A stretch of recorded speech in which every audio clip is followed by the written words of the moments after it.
have recently seen in Morocco lately. We have seen that it's a monarch nation where the people revolted against the monarchism and had a referendum to decide whether they wanted entire democracy or monarchy. But due to the referendum having a 50-50, they came into a demi-democratic nation.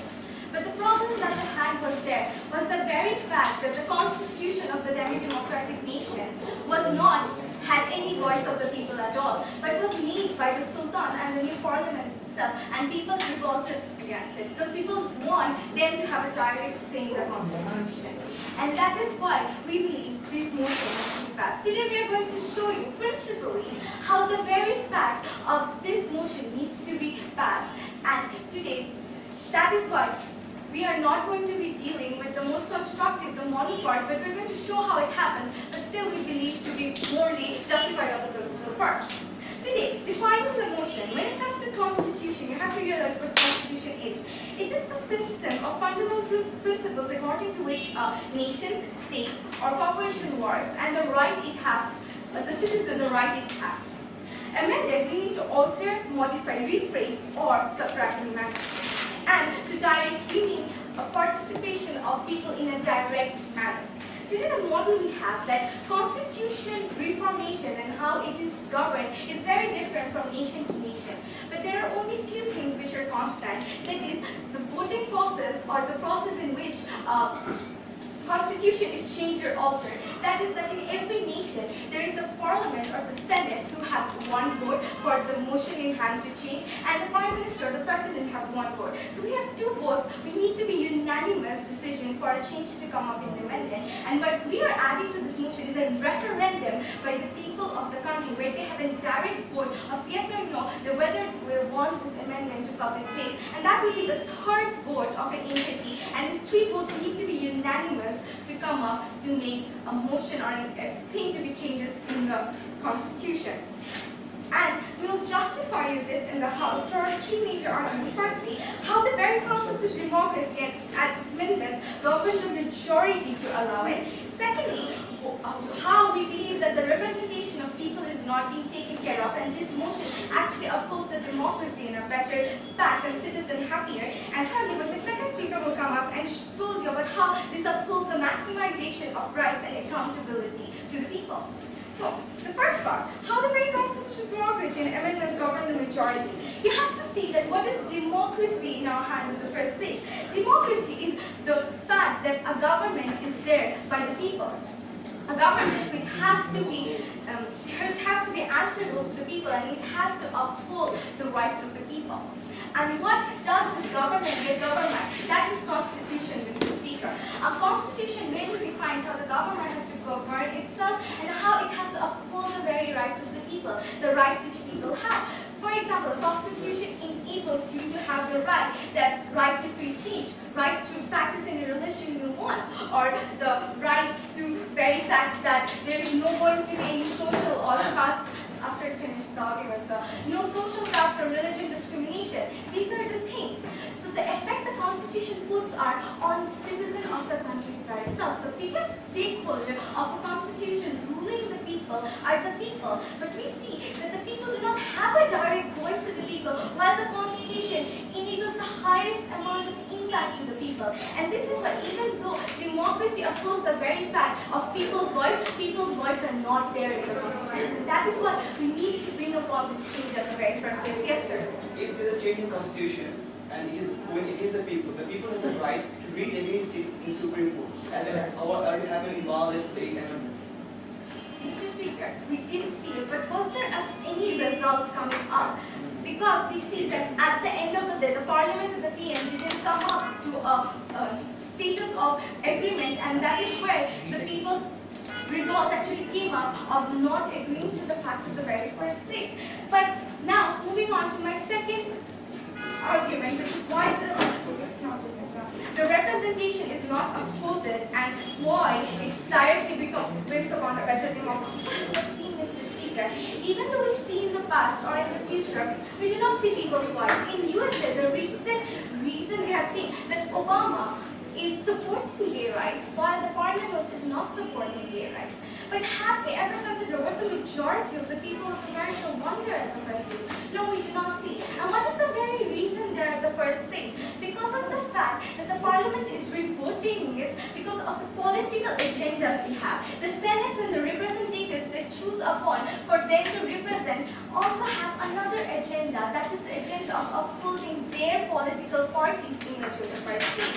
The Republicans are vetoing in the very parliament because of the very fact of their conservative political views. But has anybody ever considered, among this political chaos of the Democrats and Republicans, what do the people want in the very first place? No, Mr. Speaker. But is there a way for people to talk up?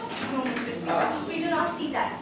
Even now, in the past, we have seen during the Civil War of slavery, the southern people, who are the majority of a country, wanted the amendment of no slavery, which is the 14th Amendment right now. But the northern people, just because they were powerful few, and even their representatives, we didn't see that coming up. They had to wait upon and President to come up, and Abraham Lincoln to come up and actually make that decision. But though the majority wanted, they didn't get in constitutional change. And this is where we bring upon the people of the nation to have a direct voice of what constitution they want. We are seeing in Germany, where the German people are not happy with the fact that government is putting out so much money for the neighboring countries' debt. They are asking for a referendum for them to bring about a new constitutional change to allow how much debt prices they can change or give to the neighboring countries. You're seeing that the government of Germany is getting huge oppositional pressure because of the people want referendum. So as you can see, this actually accounts the democracy in a better fact, that this is bringing upon the participation of people in a greater change, because this constitution affects them in the highest way, and their participation is coming up in the biggest change. Their representation of what they want, the second pillar, representation is being upholded by this very thing that what people want. People's representation, people's participation are being upheld. And when they are directly upholding and directly having a say, it also holds a better government, that the government is giving to the people the rights to say whatever they want. They can come up and say what they want or not. That is another thing the government is providing. They are making the people happier and much more involved in the democratic thing. The people are not anymore oppressed and saying that we are not having our voice heard anymore in the laws and constitution. The people are getting much more involved in the democratic process. Now summing up, sir, what do we see in the global house right now? We see in the global house that people do lack the representation they want in their laws and their constitution, which affects them the most. We see that people are unhappy and certain revulsion is taking place in Germany and Morocco. We see that these people actually need to come up and show their views of what they want. This only doesn't actually bring about the better democracy, better representation, better participation, but it also shows how the government is good enough for the people. And that is why we beg to propose in this council. Does anyone have a pen which is not blue, black in color, different color?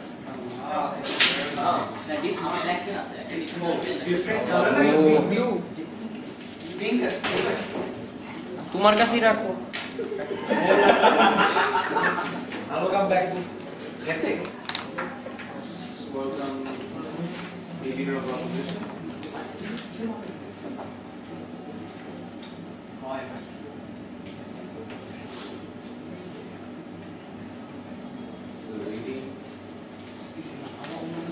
Oh.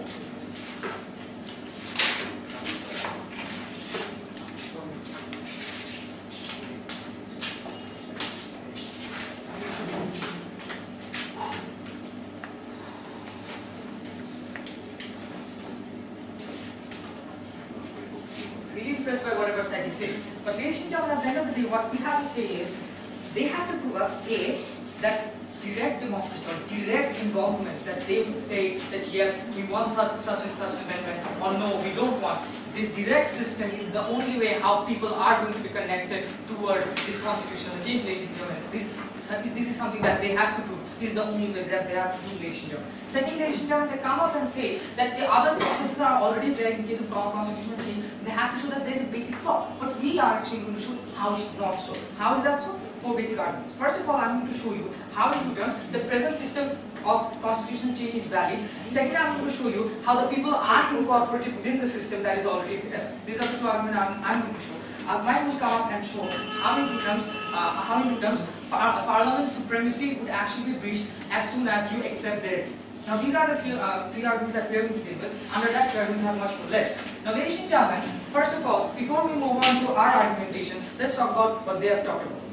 First of all, they came up and started talking about giving examples about Morocco and EU and whatnot. But ladies and gentlemen, all these examples are flawed. First of all, talking about the fact that Morocco, when you give the example of Morocco, Morocco itself didn't practice democracy for a long time. So secondly, when you say that you actually ask these people to give out vote, they are undecided people. So example that you provide is not valid in terms of the fact that a country which doesn't know how to practice democracy and suddenly you teach these people to vote, obviously it's going to be sham in any way. Secondly, ladies and gentlemen, in terms of the example of Germany, they say that Germany already practices. No, they don't practice in case of their home politics. Specifically, ladies and gentlemen, they practice in case of EU policies. For example, if EU decides that a particular policy has to be passed, then from the under the very umbrella of European Union, all the European Union countries actually go through this system of voting. But basically, Germany doesn't have this incorporation within themselves. Thus, what we understand is that it's a totally new policy that they're proposing. Now, even after all these things, what are they saying? They're saying that there are three votes. First of all, one from President or Prime Minister. Secondly, one from Parliament, and third from the people. We'll show you, ladies and gentlemen, that at the end of the day, it's not necessary. My first argument, which is about how there are already existing mechanisms. Ladies and gentlemen, when we talk about the existing mechanism, today if you want to change a particular amendment, if you want to bring a particular amendment, there are certain committees which are there, consisting of member of parliament, certain committees, and certain committees which are actually made out of lawmakers, who are actually out there, of advocates and barristers, who work on these issues. There are many constitutional specialists, ladies and gentlemen, in these fields. What they do is that these committees are there who actually read the petitions again and again, who actually read these amendments that they actually carry out. And these are normal people, these are specialists. Many of them are members of parliament. They actually read it again and again. And these are read not only once or twice, these are read thrice or four times. Why? In order to ensure that there is nothing wrong about it. Why is that so? We see, ladies and gentlemen, if learned people are out there and are actually, these committees are actually committed to these types of work, this is going to be better than a layman, than a rickshaw puller out there, or a beggar who is also going to decide. And to them, this entire petition is nothing but a yes or no. And thus, ladies and gentlemen, they don't know about it. They are uneducated about the political amendments, ladies and gentlemen. And therefore, we believe that they should not be incorporated in case of these types of matters. What they do have to know, what they can contribute, is through democratic elections that are taking place. They actually choose their representatives, ladies and gentlemen. They choose and trust the representatives. That is the proper, pure democracy. In case of pure democracy and the representative-based democracy, what we see is that people choose amongst the people who are participating in elections. They get to know them, if they get to know about these people. And thus, as they get to know about these people, they find out whether they can trust them or not. On the basis of the policies that they propose, they actually choose these people. And there is an inherent trust which we see that people are giving while choosing their representative. And if we, ladies and gentlemen, today we say that no, there has to be people's consent in case of constitutional amendment, we simply say that at the end of the day, we don't trust these same representatives whom we have brought forward. And therefore, ladies and gentlemen, that's where the preaching comes into existence. We believe, ladies and gentlemen, in the present system, the reading of petitions that are read again and again is one of the methods by which it is refined and is actually confirmed. Secondly, ladies and gentlemen, in my second argument, which I'm going to talk about, the voice of the people are incorporated. We say, ladies and gentlemen, as the voice of the people in my second layer, which is about voice of the people are incorporated, people are not just dumb and are just out there who don't know. We do know that the majority of the people are not educated about constitutional amendments. That's what we say. But ladies and gentlemen, at the end of the day, people's voice do come. There's a general debate coming into existence, as we know, about the caretaker government problem that we are having, about the constitutional change on that premise. What we see is that media is going through a storm, media is actually covering it, and thus what it shows is that at the end of the day, it is about the greater extent that people are actually talking about. Moving on, ladies and gentlemen, we see that beside these types of incorporation, we see people do have a say. We talk about the fact, ladies and gentlemen, that thank you, sir. We talk about the fact, ladies and gentlemen, about the 8th Amendment of Bangladesh, which was actually reversed. How? The 8th Amendment was about decentralization of High Court, how High Court would actually be situated in each and every district, ladies and gentlemen. From that, it was this decentralization amendment was actually reversed. Why? Because a learned lawyer, actually brought a writ in the Supreme Court saying that on these basis of logic, with his own logic, he said that this is a very redundant amendment. And thus, on the basis of Supreme Court's hearing, it was changed and the Parliament was forced to change it. Why is that so, ladies and gentlemen? So what we see is that it's not a one-way road, and once an amendment is made, it cannot be changed. But ladies and gentlemen, people have a way to participate. People have a way that they can form a read, give it to the Supreme Court, and thus change it. Therefore, ladies and gentlemen, we trust the learned. We see that there are committees who are reading it again and again, and if they find something wrong, they can just say that it is not something that we are going to support. A. B. People are already involved through the media debate, thus the government is actually aware of it. So therefore, government is not actually unaware of what people's opinion is, because there is a public debate within. Finally, ladies and gentlemen, this third layer which I have shown, third layer is about the fact how in truth people can actually give a writ to the Supreme Court and actually make it a huge issue, and then can also reverse it. Moving on to my last layer, which is about the feasibility issue. We talk about the fact how feasibility is an issue. They try to sham away from it and say that it's not actually important. Two layers. First of all, the developed countries. Second of all, the developing countries. First of all, when we talk about the developed countries, ladies and gentlemen, we say that developed countries are such that they don't have amendments usually. They don't have amendments in 1 or 2 years. They actually have amendments in very, very long terms afterwards. And therefore, ladies and gentlemen, that's how it works. Developed countries do not think about amendment as something like a toy. But what happens is that it is taking place after a long time, and therefore it doesn't need a direct citizen contribution, but rather it is actually taking place through a refined process. On the other hand, developing countries like us, ladies and gentlemen, it is actually something like a toy. The politicians actually in each and every word they try to say it's against constitution or constitution needs to be amended. In that case, in frequent constitution changes, if you want to have a poll, ladies and gentlemen, it's not going to be like type 1, 2, 3 in this number and this is going to happen. It's going to need an excellent way of collecting the opinion of people, just like general election. It's going to need a huge fund, ladies and gentlemen. And for the resources, for developing countries, this is actually impossible. Thus, ladies and gentlemen, this last layer of feasibility, what we see is that for the developing countries, which is actually, it is actually a frequent system, ladies and gentlemen, it is actually a much bigger issue. And when these countries actually play it like a toy, it is much more worse situation. Thus, after all, what have we shown? We have shown you how in terms the present systems are there, people's voices are incorporated, feasibility is a major issue in case of developing countries. Developed countries don't need it because they have a refined process. Arghya is going to come up and show you what is the inefficiency in this process and the parliamentary supremacy would be reached. Thank you. Thank you for your proposition and again from the government, I'd like to welcome the Deputy Prime Minister.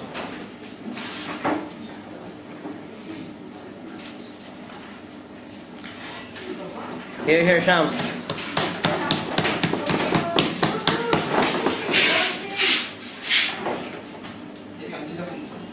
Shams, the time count dimmu. 4 minutes and 40. আমি প্রত্যেক মিনিটে দিমু।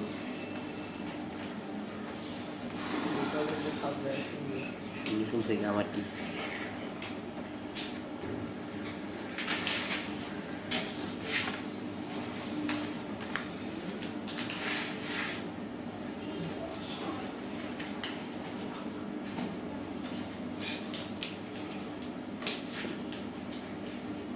Ladies and gentlemen, this debate is about reflecting people's views, ladies and gentlemen. This debate is about reflecting what people want in the very constitution in the first place. This debate is about taking people's rights and people's views into consideration. Now the question that we ask them, Honorable Speaker, when Nabil comes up and Nabil talks about constitution specialists, committee, and those people, they say he gave us the solution that these people read it again and again and again and give the correct decision. But ladies and gentlemen, what decision does these people give? These people give the decision that they think is right. These people do not actually address the very perception of the common general people as it would have been done if we go according to our case, because there the people has a direct involvement. So ladies and gentlemen, we give you a much more easier solution, and that is how that point doesn't stand. Moreover, ladies and gentlemen, let me give you an example here. You see the example of Bangladesh, where Awami League does not want interim government and BNP wants interim government. So you see what is happening here. The fight is going on between politicians, but have we ever considered to take the concept of the general people, what they want? No, ladies and gentlemen. But Honorable Speaker, when you pass this motion, that would be taken into consideration, and that is how these things would come up. So Honorable Speaker, that point is not addressed. Moreover, ladies and gentlemen, they talked about the point of people not knowing. Now first, ladies and gentlemen, that is an assumption from their side, because all people has a minimum level of rationale to actually decide that this is what I want. Because at the end of the day, a poor person can say, even a poor person can himself say that look, I do not want to live in a community where people are based on gender stereotypes. Honorable Speaker, constitutions are basic, normal, Honorable Speaker, decisions. Honorable Speaker, constitutions are decisions that actually would be representing people's says, and when these are representing people says, we do not need people to have PhD degrees or very trained or very learned, because Tracy, at the end of the day, we all allow people to give votes, right? People are seeing there is media coverage and all that. So the level of rationale to take the decision to say that whether this discrimination is right or not, whether minorities should be included or not, that a minority group would say that look, we want to be incorporated to the laws. And this does not take you to be very trained. You can also say that, and media is there to actually inform them about the various things not taken, sir. Moreover, ladies and gentlemen, the point of Morocco that they talk about, that they don't know about democracy, so it can help them. Now, ladies and gentlemen, let's take a recent example of all the post-conflict Middle Eastern nations which turned from anarchy to democracy. And they were not also involved with democracy before, and they also did not have past experiences with democracy. Now, Honorable Speaker, aren't these states going into democracy and prospering, Honorable Speaker? Aren't these states having democracy? Yes, they are having. Also, the point is, when you start having something, you will eventually benefit from it. It will take time to adjust. It doesn't necessarily mean that Honorable Speaker, you will have to abandon it. Not, yes, sir, take it. Sir, consider the fact that when it comes to your case, you are actually confining the entire decision to yes and no of people. It's not enough for knowledge. Sir, that's the wrong assumption you have. We are not saying that. If you have clearly listened to Saiki's speech, we have told you that there would be 3 votes, 3 very particular segments to this very referendum process. First, where there would be, where the parties would be decided. Firstly, the parties would decide, then there would be a parliament deciding, and then lastly would come the people, Honorable Speaker. And from these very 3 sectors, we need to have a yes to actually have a constitution passed through. That is, Saiki clearly explained that how all 3 sectors has to give a unanimous vote to actually, Honorable Speaker, for this to pass. So at the end of the day, the very president, the very parliament, Honorable Speaker, are giving their consent. So the whole point of only people deciding is not true. What we are saying is that we are also allowing people, yes, they would also decide, but we are also allowing, we are giving them, those people, the rights to actually participate because they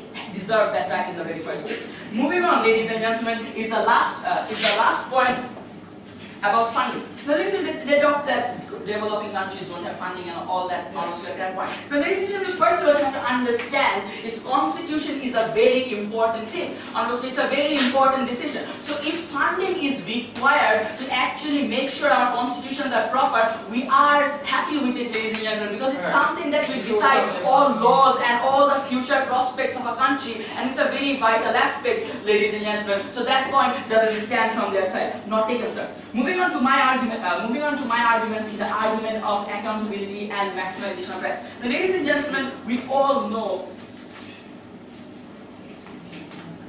that government, the very active and a very important role, that is one of the deciding pillars of democracy, is for a government to be accountable, ladies and gentlemen. Now, what happens at the end of the day? When government actually gives these people not only the power to vote political parties, but also the power to actually have a significant say in constitutions, what the government is doing necessarily is being very much more accountable to these people. What the government, the social message government is sending is that look, at the end of the day, the ideas, the constitutions and all the things that the constitutions which are doctrines and important principles which define the country's norms. So what the government is indirectly saying is that look, when we are actually allowing you to participate, what we are actually doing is we are acknowledging your very right to participate, because at the end of the day, these doctrines and all these principles and all these norms actually actually has the direct impact on the citizens, right? It is the citizens who are at the receiving end of all the decisions. It is the ideas, the ideas represent the citizens themselves, the citizens' future. So also when we are acknowledging that very fact, when we are acknowledging that, look, at the end of the day, since these ideas and these laws does represent you and your future, and you would be at the receiving end, we are actually allowing you to participate on our speaker. That is a very accountable step government is taking, and thus hence ensuring higher levels of accountability from the government, ladies and gentlemen. Also on our speaker, it brings on higher checks and balances on our speaker, that decisions would not be politically biased on our speaker, that whatever politicians would be debating out would not be the issue, but rather it would concern people more, ladies and gentlemen. So there is a higher check and balance and higher transparency of politicians not doing something wrong. So ladies and gentlemen, we see these three benefits where there would be higher accountability, higher levels of transparency, and honorable speaker, higher levels of checks and balance, honorable speaker. Moreover, ladies and gentlemen, this is certainly a maximization of the rights that they had. Previously, honorable speaker, they could not directly involve themselves, as Nabil has clearly agreed with. Honestly, status quo, we cannot directly involve them, but now we are giving them a chance of direct involvement, which is actually a very much maximization of the previous rights that they used to have. So honorable speaker, at the end of the day,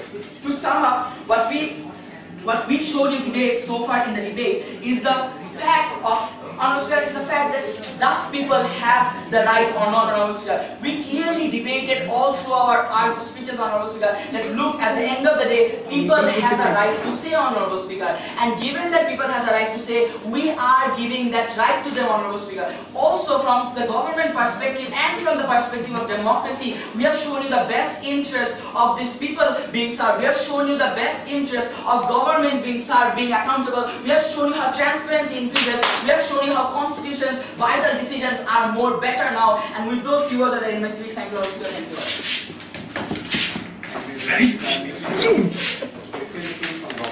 you. They call upon the leader of opposition. After he said.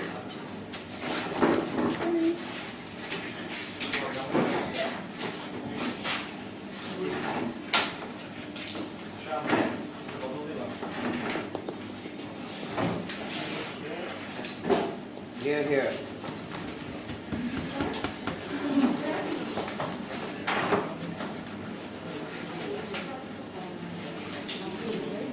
Be careful with it.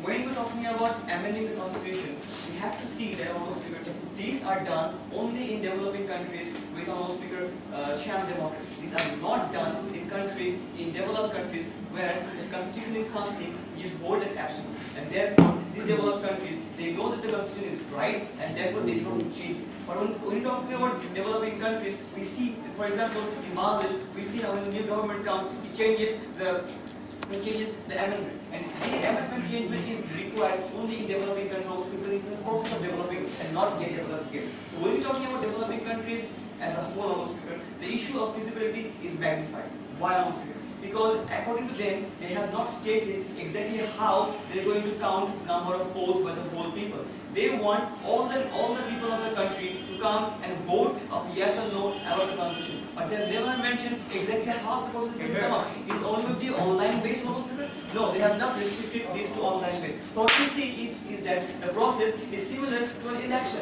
You go to a place and then you say that whether this constitution will change or not. So we see that when the process becomes so complicated, the issue of feasibility comes, especially in terms of developing countries, because there is a restriction in front. When you want to have voting centers in all over the place of your country, not only in cities, not only on the educated people live, but all of the countries that are not restricted, we believe the feasibility issue is magnified, huge amount of funding is going to be required, and that requirement of funding is no less than any election as we have in our country. So you have to prove your feasibility, because if your case, how much good in principle is not feasible, is not practical in real world, we believe it does not have any value.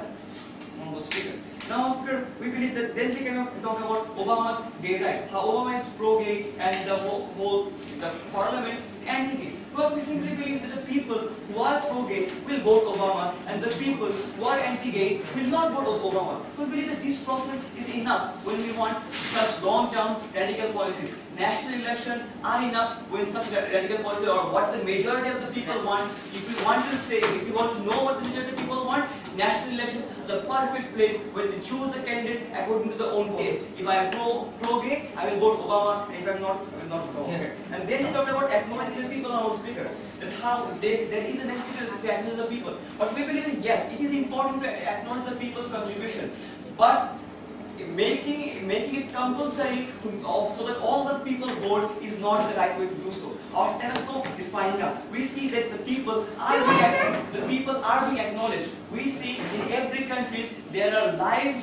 talk shows where people get to interact live with the politicians directly, where people get to question the politicians over the phone, where the people get to question that this policy you made is wrong. Why are you doing so? The politicians have to answer. When such direct method already exists, why do you need to have an extra burden of the government of the whole voting system, ladies and gentlemen? And we see that, Mr. Speaker, if anyone ladies and gentlemen, at times of crisis, ladies and gentlemen. What you need to understand on today's house is that was lie by us at the end of the day, ladies and gentlemen. They repeatedly raise questions about feasibility. They ask us, is there going to be online ways, or how does referendums actually work, ladies and gentlemen? You need to understand, this debate at the end of the day, at the beginning, was all about the outcomes of such a decision. Then again, ladies and gentlemen, how is it going to work? It's evident. How does referendums actually work, ladies and gentlemen? At the end of the day, is fund going to be that big of a problem? A solution, ladies and gentlemen, that roots the country's development, that roots our country's change. That important decision making, ladies and gentlemen, needs to be funded, and it's very important, ladies and gentlemen. At the end of the day, when we talk about how referendums actually work in the status quo, ladies and gentlemen, that is going to be a simple process about these decisions being accumulated from the public, ladies and gentlemen. They come and tell us, you know what, people are interested in sports and music, so they do not have to think about the decisions that their country is going to take. That was a redundant assumption again by the hardline voice of Tim Arnold, ladies and gentlemen. What you need to understand on today's debate is that these particular individuals are the lives of these particular citizens at the end of the day at stake. These decisions are rooting the lives of these individuals. The 21st world, ladies and gentlemen, each and every individual in a democratic countries are aware of the solutions that these particular governments are going to take. Even when it comes to voting, ladies and gentlemen, we do see these particular individuals voting those people who are going to bring a better life for those people, ladies and gentlemen. They are aware at the end of the day. Now that takes us to a level of whether or not their involvement in this particular constitution is necessary. Before that, ladies and gentlemen, the first point of contention being, are the people's views being met in the status quo with the existing mechanisms, ladies and gentlemen. They believe that, representatives actually exist in the status quo. Ladies and gentlemen, let's talk about the situation that has been going on in Bangladesh, ladies and gentlemen, about the interim government. We do understand that we elect MPs who goes to parliament and talks about our problems, ladies and gentlemen. We do understand that. But at the end of the day, we see those MPs actually following a political agenda in this particular situation, ladies and gentlemen. We see all the MPs of those later, sir, we see all those MPs of the Awami League actually going forward with the banning of the inter-government system, ladies and gentlemen, and all the MPs are really coming forward and say, we do need an inter-government, ladies and gentlemen. It's not all about what the people want. This is not coming up when it comes to this situation, ladies and gentlemen. The situation in these particular cases is a very different situation where people's views needs to be heard, ladies and gentlemen. What you need to understand is that when it comes about democracy, we trust the people, we trust the taxpayers, ladies and gentlemen. You cannot just come up and arrogantly talk about they are not aware, they know nothing about it, ladies and gentlemen. What you need to understand is that those people's representation is not being met when it comes to such constitutional changes in the status quo, and that is what we, the proposition side, is trying to change at the end of the day, ladies and gentlemen. We are going to give these people a podium to talk about, ladies and gentlemen, a podium in which they can make their views heard. Now, is it going to flaw the system, ladies and gentlemen? No, it's not.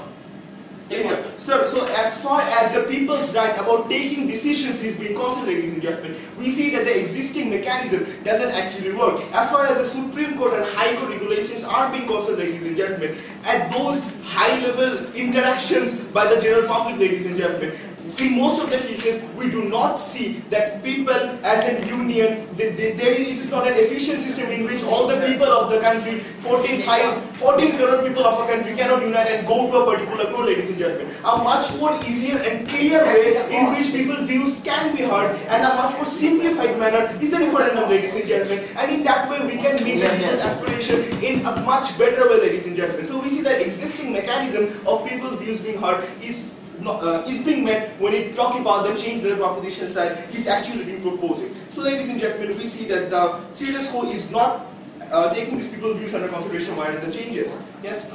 Sir, everything has a limit, every right has a limit, so does democracy have a limit.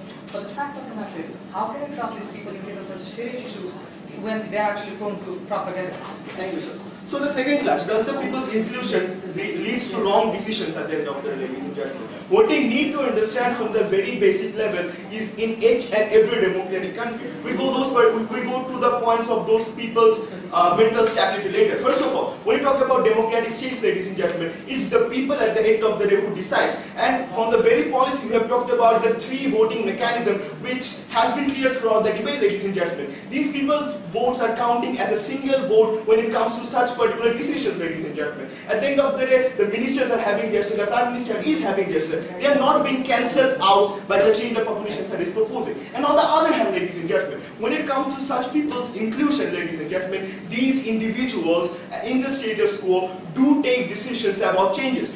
Let's talk about the Middle Eastern countries, ladies and gentlemen. When things were not getting fine, their views were not being heard, ladies and gentlemen. They were not prone to sports and music like Osman believes, ladies and gentlemen. What you need to understand is that when it's about a change those particular countries request, people do know about it, ladies and gentlemen. People do not need to have a PhD degree on constitution to understand the effect this interim government is going to have, ladies and gentlemen. These particular individuals can quickly go into the situation and see the effect this particular solution is going to have. To go into the debt crisis of Germany, ladies and gentlemen, each and every educated individual of a state like Germany understands basic economics, and they do understand what effect giving a huge amount of money to countries such as Greece is going to cost to the German government, ladies and gentlemen, or to other countries, ladies and gentlemen. So what we do understand, as far as Angela Merkel's decision is being concerned, ladies and gentlemen, that particular decision may not be agreed by the people of that country. They do believe that it is going to hurt the interest of that particular country, ladies and gentlemen. And is the status quo giving them the podium to talk about and make their views heard in a direct manner, ladies and gentlemen? No, and that is the solution, that is the change the opposition side is trying to bring about.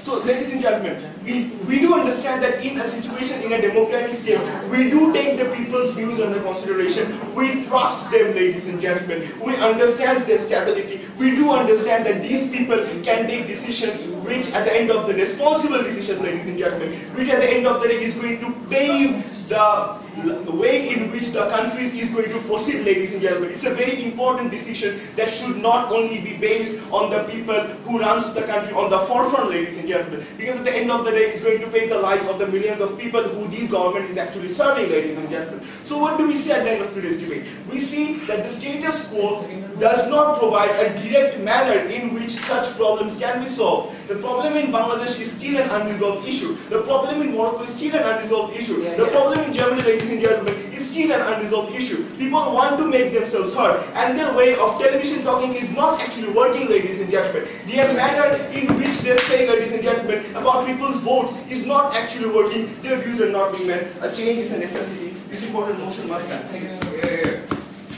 Thank you. To wrap up this constructive round, we'd like to welcome the opposition.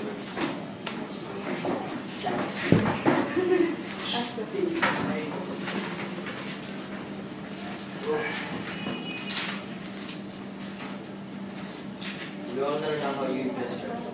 It's time for you to tap.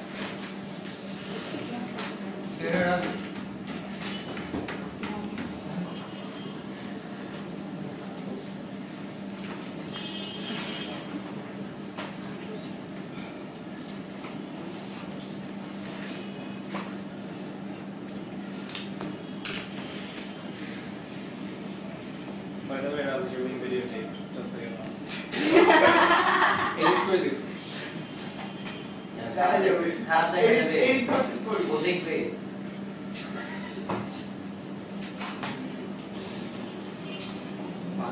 Mr. Speaker.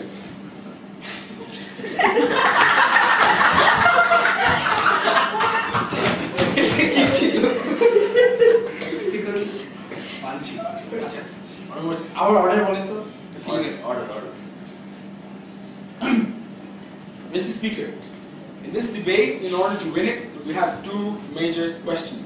When it comes to participation, whether or not it's absolute or whether or not it can be halted in specific situations.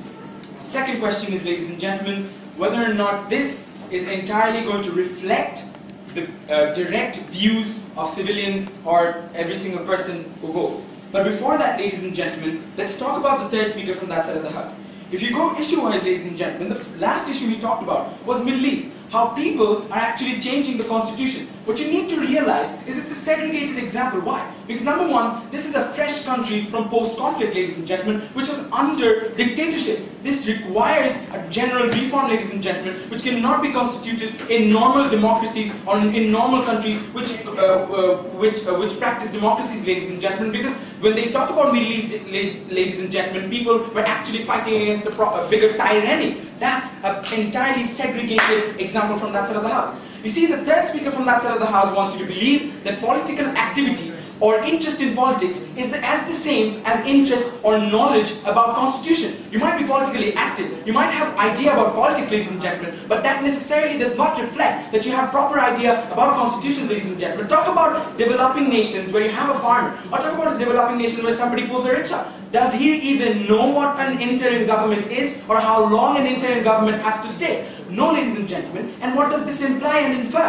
This infers, ladies and gentlemen, people who are going to be directly participating do not even know what they are participating about. And then what happens, ladies and gentlemen? Media propaganda comes into existence, emotional biasness comes into existence, political biasness, political party biasness comes into existence. Because when your family is from BNP, ladies and gentlemen, you will have an inherent biasness towards having an interim government. But on the other hand, when you have an Army League biased family, ladies and gentlemen, you will have an inherent biasness towards not having a political party, not having an interim government, ladies and gentlemen. What does that essentially do? That essentially makes you not look at the long-term benefits, ladies and gentlemen. You're rather looking at your short-term selfishness, short-term benefits. And that is where uneducated people are going to bring about a bigger case of anarchy. Now they talk about Germany, ladies and gentlemen. First of all, when German people vote, they're not voting for the constitutions of Germany. They're voting for policies of European Union. Again, ladies and gentlemen, if it is policies of European Union, what are the policies? Are they the constitutions of European Union? No. These are more or less marketing policies, ladies and gentlemen. Currency policies, ladies and gentlemen. These are foreign policies that people vote about. These are political issues and have no reference whatsoever to constitutions. Because constitutions are so basic that not any average Joe can absolutely understand what constitutions are about. Now, ladies and gentlemen, into the first clash of today's debate is whether or not rights are absolute in terms of participation. We say, ladies and gentlemen, rights are not absolute when it comes in terms of participation. Because number one, when you talk about amendment of constitution, you can always read in the higher Supreme Court, ladies and gentlemen, and the read, if accepted, does not allow the amendment of constitution. Where is the participation then? It's just one judge voting against or for your read, and there is no participation in there, ladies and gentlemen, which essentially shows that initially, even in this government, even in democracies, ladies and gentlemen, rights of participation are not absolute, because there are reads which only a judge can justify. Secondly, ladies and gentlemen, when you talk about participation, what you also need to understand is, once you vote a political party into its power, ladies and gentlemen, that is where you're limiting your rights to participation. Because after you vote the party into power, your many rights are actually taken away. Smaller rights, such as when a national holiday would be, to bigger rights, such as foreign policies, ladies and gentlemen. General mass public does not get to decide that. Why, ladies and gentlemen? Because they voted the party, they voted their representative, ladies and gentlemen, and that is what avoids bigger situations of anarchy, bigger situations of problems, ladies and gentlemen, and that is where we see that rights to participation are not fully absolute, rather limited in bigger situations of such as amending a constitution, ladies and gentlemen. Now moving on.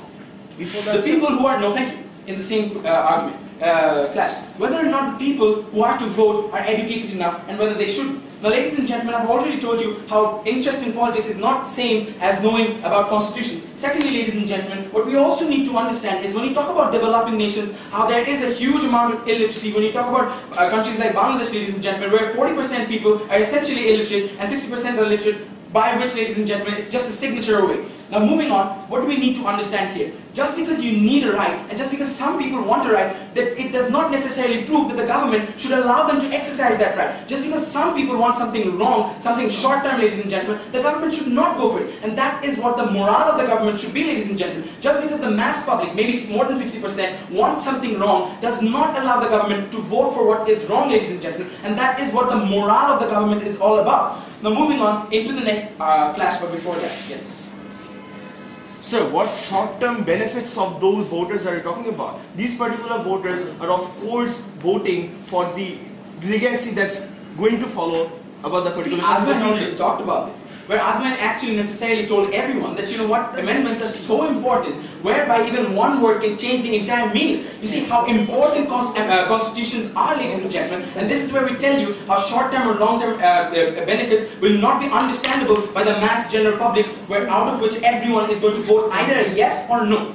Now moving on into the next clash of today's debate is whether or not this properly reflects the views. You see, the first burden from that side of the house would have been to show to everyone how the current policies of participation are not working and how a direct participation is necessary, which they essentially did not. On the other hand, ladies and gentlemen, the opposition comes up and they told you how, ladies and gentlemen, there are public debates and how there can be online polls and how which can essentially reflect the ideas of the political parties, ladies and gentlemen. And when it reflect the ideas of the mass civilians, and when it reflects the ideas of the mass civilians, generally political parties take that into consideration. Why?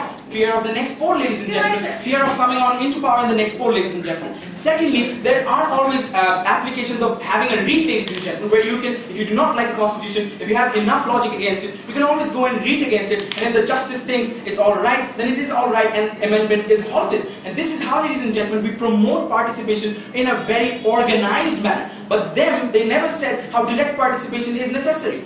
Again, ladies and gentlemen, into the case of the government over here, they believe that direct participation is done when you can just place a yes or no vote. Again, we believe that does not necessarily indicate the proper justice or proper thought of the people who are voting, because a simple yes or no does not indicate what you actually want or what your actual thoughts are. And that is what direct participation does not go hand in hand with a simple yes or no, because your ideas could be more versatile than just a yes or no, ladies and gentlemen, and therefore they're not promoting direct participation. Moving on, ladies and gentlemen, what we also need to understand is direct involvement is again not necessary when it comes to people who are not enough educated and definitely where there are inherent biasness towards certain political parties which are again not understood. Now when we realize that idea of politics and idea of constitution is not the same, why does the opposition win today's debate? The opposition wins today's debate because we could essentially prove to you how the status quo is working completely fine, and they could not how the status quo is not working fine, and we need a direct method of participation. Secondly, ladies and gentlemen, we talked to you how people voice is already incorporated into decision making in terms of next polls and everything else, ladies and gentlemen, and again they could not prove to us why not. Thirdly, ladies and gentlemen, Azman came up and talked to you about developing world and how it's a massive issue where it takes a lot of money to incorporate a proper poll, ladies and gentlemen, and other forms of inefficiencies, and how definitely he talked about how how the parliamentary system is undermined and undermining the politicians as a whole, and henceforth we beg to differ. Thank you very much. Thank you, and that concludes the constructive round. So for the next reply speech, the opposition.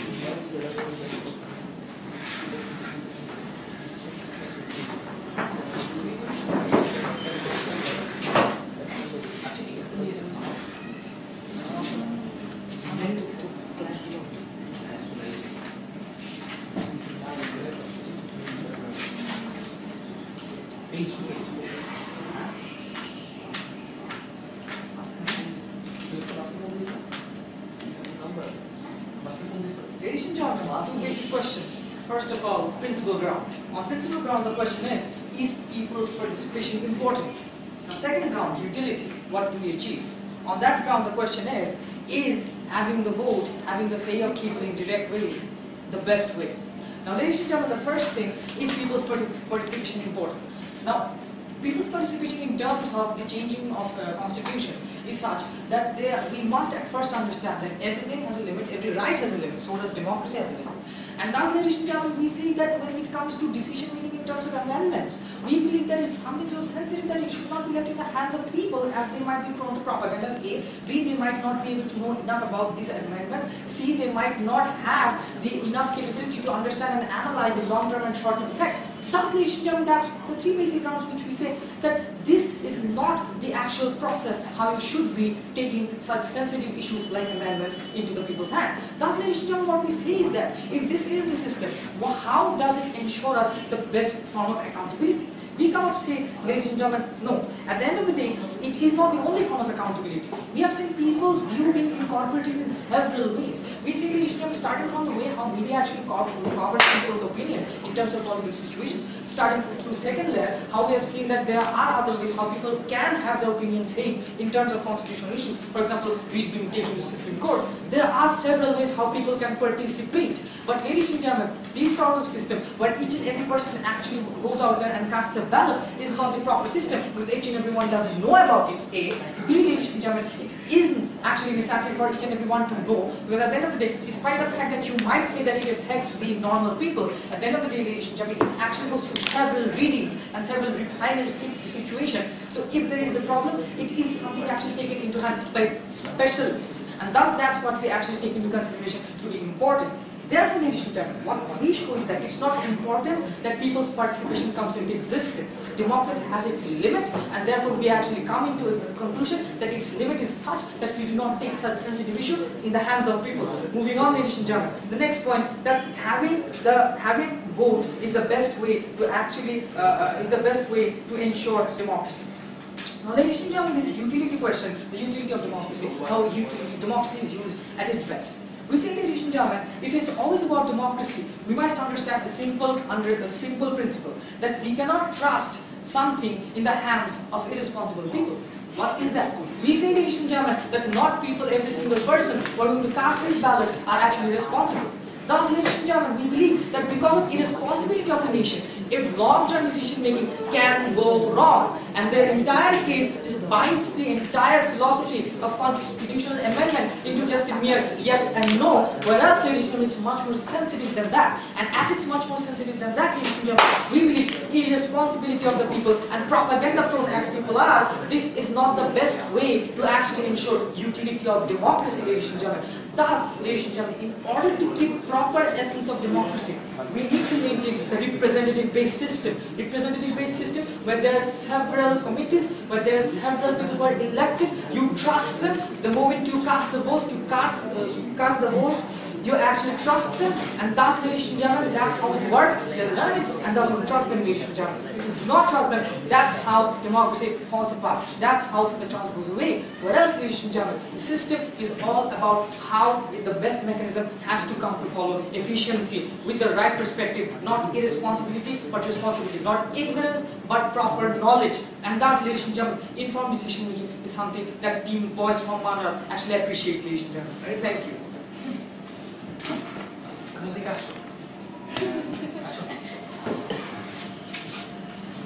Can you please wrap up this entire proving round with the government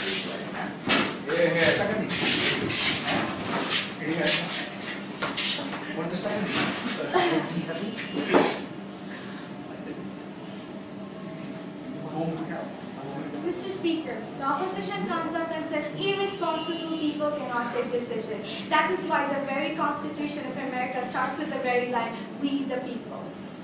That is what the opposition doesn't get. Every constitution upholds the right of the people of the nations. Every constitution starts and dictates with the part that we, the people, decide upon the facts. And that is where Team Manara fails to understand why the public involvement is directly needed. Today we are going to show you to the two major parts how the people's rights are there to actually change upon the constitution, how they're informed enough, and how there needs to be them to be doing it because the democracy is supported by the biggest fact, and how the utility in itself expands and takes it to have that. when they come up and tell us about the very fact that, see, it's a very sensitive issue. We cannot let people take the decision of a constitution. People elect the government they want in their power. That is a sensitive issue too, Mr. Speaker. But aren't people there aware of which party they want and which party to come up and govern them? That they know.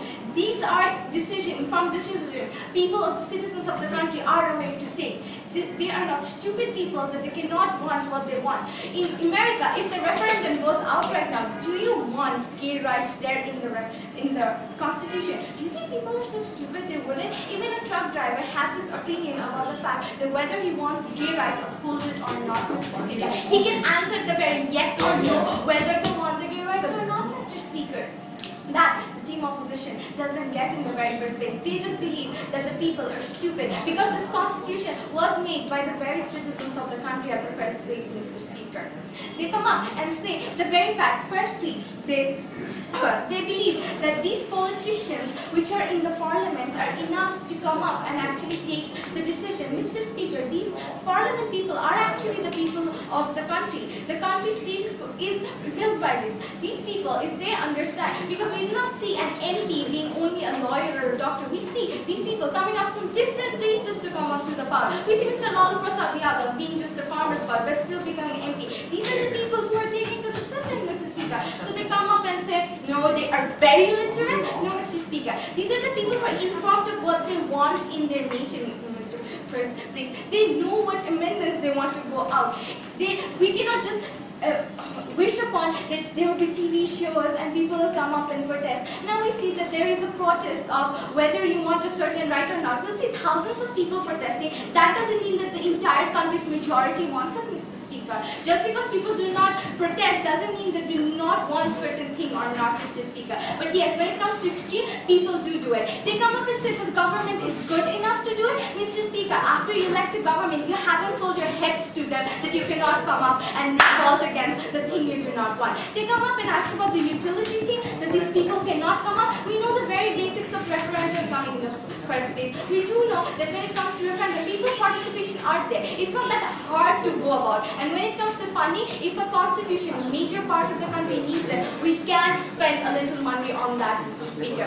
But the thing that the team opposition doesn't realize, what the government opposes, is the democracy of the people there in the first place. The accountability to the people, the participation of the people, the representation of the people, Mr. Speaker. That thing opposition never got in touch in the very first place. Why the democracy would be violated if we do not let them do that? People actually still come up and invoicing their voice. We are not saying that people are dumb. We are just adding the people's voice